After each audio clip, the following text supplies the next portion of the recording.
G'day, Riftbounders. Vendetta preview season has finally started, and we've got quite a few new cards to go through. I'll be uploading every day as the previews go up for Vendetta leading up to the release, and we'll see where we go. Currently, I'll go through the overview article first to go through the new mechanics in the set, and then we'll look at some of the cards that they've revealed. So the first video up here, the dev preview video, is pretty interesting to watch. If you want, it goes to the trailer. We'll be looking at most of those cards anyway later on as well. Obviously, Vendetta will release on July 31st simultaneously for English and Chinese, and then later on for French. And we've got some new mechanics in this set, which look pretty interesting, and to some others who have played other TCGs in the past might look pretty familiar. So we'll go through them now as we pass through some of these examples. So Flow lets you play cards from your trash instead of your hand. It was inspired by league champs who use energy and captures the faster recovery and reuse of abilities that they display. And the example they use here is Twilight Shroud in Calm for 1 energy is a spell. Give a friendly unit +1 might this turn. It can't be chosen by enemy spells and abilities this turn with a flow for 2 energy. So you may play this from your trash for its flow cost, then banish it. You do notice that all these flow cards also have this little icon here at the left-hand side to tell you that it's got a flow cost or something to do in your trash. Twilight Shroud is pretty interesting for 1 energy. If it was at action or reaction speed, it would make this a lot better. But at only regular speed to only be done on your turn is pretty much just looking for bait for interaction at that point. You're trying to bait out any reactions that your opponent might have. So it being at normal speed really depowers this card quite a lot. I guess it also helps with the flow too, to prevent any kind of gotcha moments. Obviously being in Calm is very powerful in Aurelia pretty much. Because you're giving it, unchoosability, pretty much for the rest of the turn. And in Aurelia, that will be very powerful, especially for 1 energy. Give a friendly unit +1 might this turn will also turn into +2 with the Aurelia Legend. So I would expect this to slot into Aurelia. It might be too slow though, to really see that much play in Aurelia. And the can't be chosen by enemy spells and abilities might not be too relevant because she already has a deflect, and most decks don't really want to give up that much anyway for the deflect. So it might not end up being that relevant in Aurelia, who knows?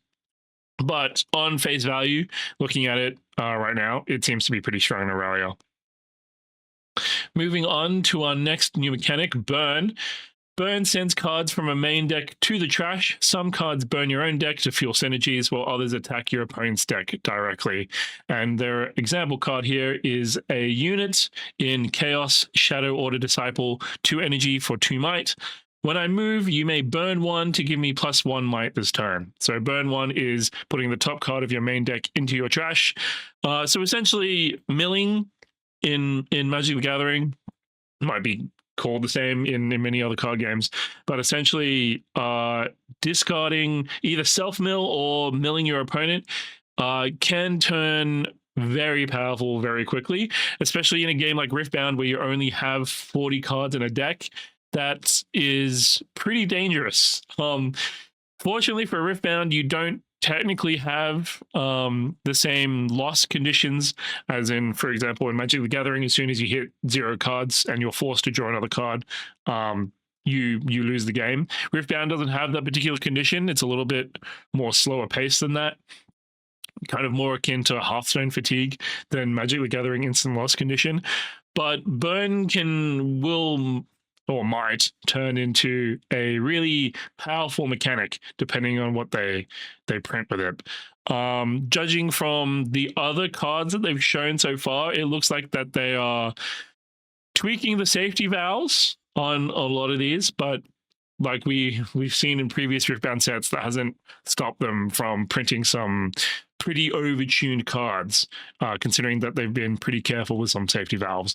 So we'll have to see where it goes. This particular unit, 2 energy for 2 might. When you move, may burn 1 to give me +1 might this turn. Could certainly be pretty powerful as a 2-drop. The 3 might still doesn't let you go over any gusts or anything like that. But in terms of if you're fighting against any other poros or things like that, tide turners, etc., the +1 might be relevant, and especially in a self-mill deck, self-burn deck, I should say. That probably will become pretty relevant if that archetype does exist, and it does look like it will exist when we go back and look at some of the canon legend, especially that's been revealed so far in the video. Our third new mechanic is Empower. Cards with Empower on them have the potential to gain new abilities once they're in play, often after paying a cost. This allows you to get a card on the board one turn, then amplify its might or effect on another turn. So they've reviewed quite a few Empower cards thus far. The example they use in this article is a Fury unit, Punching Poro for 2 energy for 2 might, with Empower, discard 1. So pay the cost, empower me, use only if not empowered. And when it is empowered, he has +1 might. So empower is forever once you pay the cost. The issue with empower is that it splits up the cost, meaning that if the empowered ability is really good and is the one that you want to really get to, it does give your opponent the opportunity to react, because the empower should go on the chain off the top of my head, because you have to pay the cost to use the ability, and the ability will only ever be, currently we've never seen empower be only on normal speed. So we'll have to see how it goes. Obviously, for this Punching Poro, might be nice, I guess. Discard 1, again, we'll have to see if the flow/burn decks are, real archetypes. Especially, I guess, in Fury and Chaos seem to be the 2 main domains that are looking at those. So we'll see how we go. Some of the other Empower abilities are pretty nice. Some of them are harder to evaluate at the moment, but we'll just have to see as preview season goes on. The second card they have for Empower is a Battlefield Risen Altar. Empower costs of your units here cost 1 energy or 1 power less. So obviously that's pretty useful. For any Empower costs that costs 1 energy or power. We haven't seen any of those yet, but we have seen some Empower cards that do cost some amount of energy or power. The power probably more relevant than the energy at this point, just because the percentage difference from discounting your power tends to be more than discounting your energy. By that I mean usually power costs are maybe 1 or 2 compared to energy costs, which may go up to like 6, 7, 8, etc. So the power discount counts for a lot more than the energy discount here. But could be interesting. We also have some new types of cards. So we're starting to combine card types now. So new unit type, unit gear. I don't know if it is like the 2 separate types are just together, so it counts as both a unit and a gear, or specifically it is a new type called unit gear. This is particularly relevant for cards like Way, Brooding Painter, where it says that you need to, according to the cards, the discarded cards types, you get a different effect on that card. In print right now, it only counts spells, gears, units. So does a unit gear count as both a unit and a gear, or is it a completely different type entirely? Not sure at the moment. I guess we'll find out later on. But this is the example that they've shown. So 2 energy for a 2 might unit gear. Patched Poro bot enters exhausted because it's a unit. When you play me, if you control 3 or more other gear, draw 1. So potentially there's a gear archetype out there. I think they tried to do that with Rumble in blue and red with all the mech stuff. So maybe with more support in Vendetta, Rumble will become more of a thing. But we'll have to see. That's probably the only legend that I can think of off the top of my head that would deal with unit gears particularly efficiently, but who knows. As far as 2-drop goes currently in the format, considering that the benefit you get off it is only if you control 3 or more gear, it's not great. Other 2-drops give you more payoff, like immediately, Scuttle Crab being the obvious one. Or, you know, the other poros do give you some sort of effect once you've played it on the board. This is much more contingent on you having already been through some of your deck. So I don't think it'll be particularly great in those early turns, I should say. But we'll have to see how we go. Another card type, Decree. So not exactly a type of spell, but it's a cycle of spells that they're planning to design with the domain rivalries in mind. Each domain has a decree that strikes hard against cards of its opposite domain color. So there'll be 6 of these.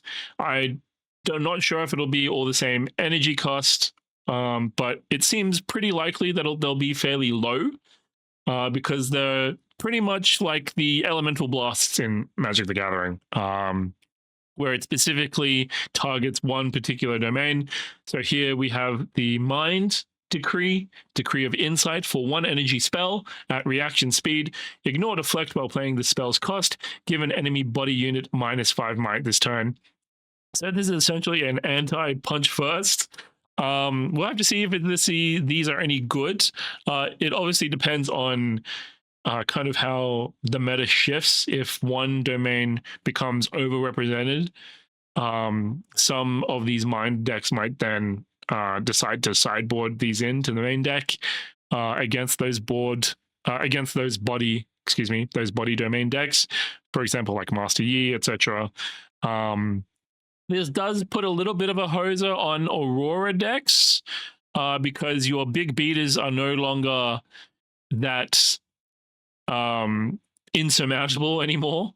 Obviously not with Baron Nashor, but things like Elder Dragon, etc. If they can get units on board, a -5 might for 1 energy is a pretty huge swing. And it makes it, you know, a little bit easier to fight against in the late game. So it makes it a little bit more of an interactive matchup, I would guess. But we haven't seen the other 5 cards yet, since they're in each domain. So we'll see how the decrees pan out. Generally speaking, it will only really become relevant if the meta shifts in a particular way where certain domains are more overrepresented. So I would assume the decrees that are for chaos or for body are probably going to come up a lot more often than the other decrees, but we'll have to see what happens with those. The rest of these go through the collectability. We'll look at the showcase treatments in a second. But we will look at some of the other cards here now. So some of these are just screen caps from the video that they posted today. You might have seen some of them in the trailer that they posted yesterday. I won't be going through any of the cards that we haven't seen the full text for or weren't explicitly mentioned in the video, only because I can't tell what they say, and I'd rather not speculate and throw out misinformation before we begin. So first, we're going to start with the Kennen Legend and Unit, then the Akali stuff, and then a couple of the other cards that got revealed during that trailer. So first off, we have the Kennen Legend, Heart of the Tempest. When you play a card from anywhere other than your hand, empower me, and then at action speed and disempower him and exhaust him, give a unit assault to this turn. So we've already seen the one mechanic that does let you play cards from anywhere, so that being Flow. Seems pretty neat that he's a Flow kind of legend, pretty much, mostly because it kind of fits the ninja theme, and also it plays in well with Burn as well, because burning obviously in your discard, in your trash, and then you can start flowing stuff out from your trash. So we'll see how we go. I don't think there are many other cards that are meta relevant that let you play cards from anywhere other than your hand in these 2 colors. Maybe Baited Hook, because it's technically not from your hand, or it isn't from your hand, I should say, and you're playing units from that pile. I'd have to double check the exact wording on Baited Hook, but that's probably the only one that I can think of in order. In Chaos, there probably will be a whole bunch more, to be honest. But we'll have to see where we end up. We did get a look at the purple Kennen champion unit for 3 energy, 1 purple power for 4 might. Kennen, Storm of the Shuriken. When you play me, burn 2. And then when I conquer, give a spell in your trash flow equal to its cost this turn. So this is, again, leaning into both the burn and flow mechanics. It looks like it could be pretty powerful. Obviously, if you can accelerate this unit out somehow, this is pretty nuts, because when you burn 2 and you can instantly give those flow on 1 turn, is a lot faster, and it gives your opponent less chance to interact with whatever your game plan ends up being. Obviously, we need to see what the rest of the deck kind of looks like if this archetype does exist. But yeah, we'll see. I think there's a lot of stuff in discard pile. Probably the one main thing that people have been looking at is Rasa the Sunderer, which is like 10 energy and a couple purple for a 10 might unit, where its cost is discounted by the number of cards in your trash. So if you can burn a bunch of cards and then you can even flow out, or well, you can't flow it out with Kennen because it says spells, but it basically letting you turbo out Rasa the Sunderer a lot faster, because this will come out probably turn 2. You might have already played like 1 thing per turn on turn 1. The 2-drop that burns 1 when you move it. So you might have 3 already in your trash, which means Rasa the Sunderer could potentially come out as early as turn 3. So pretty cool for that one. Now we have the Akali Legend and Champion unit. So the Legend Akali Rogue Assassin and power for 3 energy, 1 power. And then as an action, you may exhaust her. If it's your turn, move a friendly unit in a showdown to base, and if I'm empowered, ready it. So this is it could be interesting as a way to abuse when I attack triggers specifically. Unfortunately, since it has to be in a showdown, you can't let it get the conquer off and then like bounce it back to base with Akali, because the showdown needs to have resolved for you to score the point. So essentially, you're probably looking at, when I attack triggers, bouncing a unit back and forth to then get multiple triggers of that when I attack trigger, and then hard committing for that conquer, because it's only on your turn, right? And it has to be in a showdown. So you're looking to abuse those triggers to maybe remove some units on the board. It's interesting. If we're talking about when I attack triggers, we are probably looking for ways otherwise to then create more value out of it. So the gear from Spirit Forged Spellsonger, which duplicates text on a unit, seems to be pretty good in this deck, because then you're getting even more value out of Akali. So the tech that's been floating around since this card got leaked a couple of weeks ago has been the red Jin that says when I move, create an energy and a power. So if you equip Spellsonger to him, you start getting like 2 energy, 2 power for throwing him in, and then exhausting Akali and bringing him back out. So there are ways to mana cheat. We have yet to see if this is going to work all that well. There's not really, Riftbound being a very new game, there's nothing that is completely like it yet. So we'll have to see what the support is for this kind of thing. There aren't many ways to move your own units in Fury and Calm. So we'll have to see. The color combination, the domain combination, Calm and Fury, is pretty interesting, meaning you have the most offensive stuff and also the most defensive, so you get access to the unconditional counter spells like Defy, Not So Fast, Wind Wall, etc. But you also have Cleave, Falling Star, the more targeted removal. So we'll have to see what the rest of the cards in Vendetta come out to support this Empower kind of archetype. The battlefield that we looked at before also does not discount legends. It only discounts your units on that battlefield. So unfortunately, you can't use it for that purpose. And probably is not that great for it. You're probably looking at maybe Hall of Legends as a potential battlefield for this legend, because you may pay one to ready the legend once you conquer. Is Hall of Legends effect, I should say. So could be something to get even more value out of it, depending on how the deck shapes up. So, like I mentioned, you're abusing when I move or when I attack triggers in particular. So Akali's champion unit, Akali Deadly Weapon for 3 energy for 3 might, has Empower 2 energy, 1 fury power. When I move, you may deal 1 to a unit at a battlefield I moved to or from. When I'm empowered, deal 2 instead. And then the empowered abilities, I have a +1 might. The main problem I have with Empower on units is that, as I've mentioned before, even though you can split up the cost, it still comes down to the fact that you're spending 5 energy, 1 power to potentially just have it get removed almost immediately. Like if they react with the Starcrossed, you've sunk in a ton of resources in 2 turns to get nothing out of it.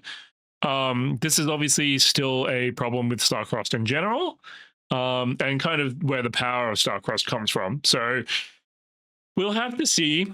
The fact that you can split it up or play it at once, I would assume, once it's on the battlefield, once it's at base or wherever you play it, is nice in that you don't have to sink all of it at once. So a colleague could come out as early as turn 2, turn 3, move into whatever battlefield your opponent went in on to kill their 2-drop or whatever. And then and that happens before the showdown even starts, because it's on a move trigger. So it could be interesting. We'll have to see. But like I mentioned, it seems to be Akali's whole thing would be lots of movement, lots of attack triggers, that kind of thing. All right, now we have some screenshots from the video. So 3 energy, 1 purple for a spell, Wind and Ghosts at action speed. Choose a unit at a battlefield. If it has 3 or less might, banish it. Otherwise, return it to its owner's hand. So this is probably most applicable, or you can compare it to mostly Gust, which is 1 energy, return a unit at a battlefield with 3 might or less to its owner's hand. This is a lot worse. Banishing so far has not been too relevant, especially at a 3 might or less context. Essentially, your best case scenario is you use this on like a lonely Poro so it doesn't get its death knell effect. I mean, it's a little more flexible than Gust is, for sure, but Gust being only 1 energy is pretty good. Not gonna lie. That's you as going second in a purple deck, in a chaos deck. Keeping up 1 energy after playing your 2-drop for a Gust to then swing the tempo back in your favor is pretty huge. The 3 energy, 1 power at action speed might not be good enough. But considering it can target everything, we'll have to see how it goes. Can notably also be fizzed out of the trash, so maybe it goes into your burn and whatchamacallit, burn and flow decks potentially, with fizzes to get more extra value out of it, because I could probably see maybe playing 1 or 2 of with fizz, just to be able to get rid of, well, basically as extra Starcrossed, even though it's not at reaction speed. But action speed is still okay, not great, but better than at normal speed. Our next one, 3 energy, 1 power for a chaos spell. Shadows of the Past. Return up to 2 units from trashes to their owner's hands. So this hoses, like I mentioned, burn and flow decks, because then you can make sure that they can't flow out stuff from their graveyard, from their trash, if that exists. Don't know if it exists yet, but who knows. So it could be interesting. I don't think there are any units at the moment that can be played from trash that are meta relevant. Obviously, probably Glass Mixologist is your big one when it death knells to bring back stuff from your trash. But this is not at reaction speed, so you can't react to that death knell with the Shadows of the Past. You have to preemptively snipe those units from their trash. And then they still go to their hands anyway, so all you've done is just make sure that they have to spend the resources to replay those units. Don't know if it's going to be that great, but we'll see. It's only day 1 of previews, so it could be completely off base with this one. Next, Ocean Drake. 8 energy, 2 chaos power for a 7 might unit. You may play me to an open battlefield. When you play me, you may return a non-dragon unit to its owner's hand. This is pretty powerful, but also like incredibly expensive. The current dragon decks that are floating around, I've seen some Volibear, I've seen some Rengar that are not playing Chaos. I don't know if you want this at 8 energy, 2 power. That's pretty steep. And why wouldn't you just play like a Starcrossed? Currently, the meta is really about more cheaper units, lots of movement, and kind of conquering on your opponent's off turns, essentially. So, don't know. I mean, you may play me to an open battlefield is pretty nice if you're getting to that point in the game. But if you've had no units beforehand, I don't think your opponent will let you have just an open battlefield just for free. So we'll have to see. Could get easily blown out by other chaos cards though, like the Starcross.